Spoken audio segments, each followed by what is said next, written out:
her father returned. "We dinna even ken if the MacDonald is a true royalist." "Where did you hear such nonsense? You ken he is. Their laird kept you captive in their dungeons only a couple of moons ago. Have you forgotten?" How could her father do such a thing after what the MacDonalds had put them through? Ross had nearly lost his life trying to save him. "Nay, I ken very well what kind of man Alistair MacDonald is. And I ken he and his clan will do whatever it takes to keep one of their own safe. 'Tis why ye will become one of them." Her father folded his arms and looked down on her with darkened eyes that said he was done with the conversation. Balling her fists, she pinned her father with all the courage she had in her. "I will nae do it." "You will, or you will bring dishonour to our clan." Guilt stabbed her. Since her father had already made the arrangements, it would be true. "I should have been consulted." "You never would have agreed." Precisely her point. She inhaled sharply and glared at her father with the most defiance she could muster. She felt like a cat surrounded by rabid dogs bent on her destruction. Never mind that they were her family and thought they were helping her.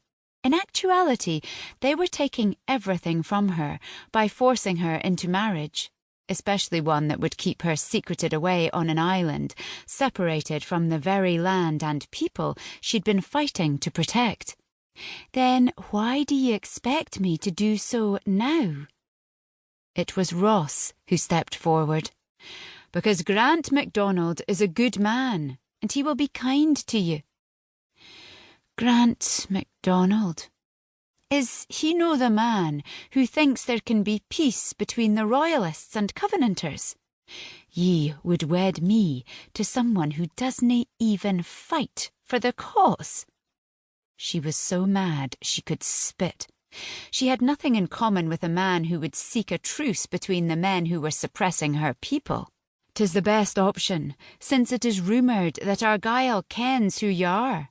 If the Covenanter leader finds you, he will keep you alive only to torture ye until you can no longer take it," Ross pleaded. So, Ross had had a hand in this deal. He'd always felt guilty about letting her and her maid down that day. The afternoon she'd discovered the only person she could rely on was herself. The day she had changed.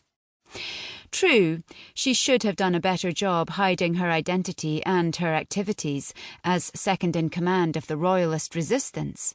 The band was the only group of rebels brave enough to stand up for those repressed by the Covenanters, who supported the agreement with the English Parliament and the Puritan Roundheads. If those people got their way, Royalists, like her clan, who were Catholic and supported King Charles, would be forced to convert. She'd joined their ranks to save her family from such tyranny. Now, the way of life she'd come to know was in jeopardy.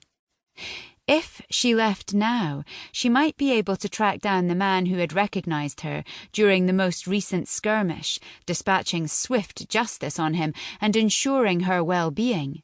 But before she'd be able to strike down Torsten Campbell, a massive brute of a man in the Royalist party she'd been helping protect had turned his rage on her, yelling something about her interference. Men never thought a woman could wield anything heavier than a knitting needle. She had ignored him, then skirted around, only to discover Torsten had escaped. Most likely the foolish man was hunting for her instead of blabbering. He likely wouldn't risk exposing her secret. The bounty for her capture was hefty, and if someone else brought her in, he would lose the reward. "And even if I marry the man, what is to keep me here?" she asked. "Ye will stay with your husband." Her father's words intruded. Maybe if she pretended to be a meek, obedient wife, she could sneak off.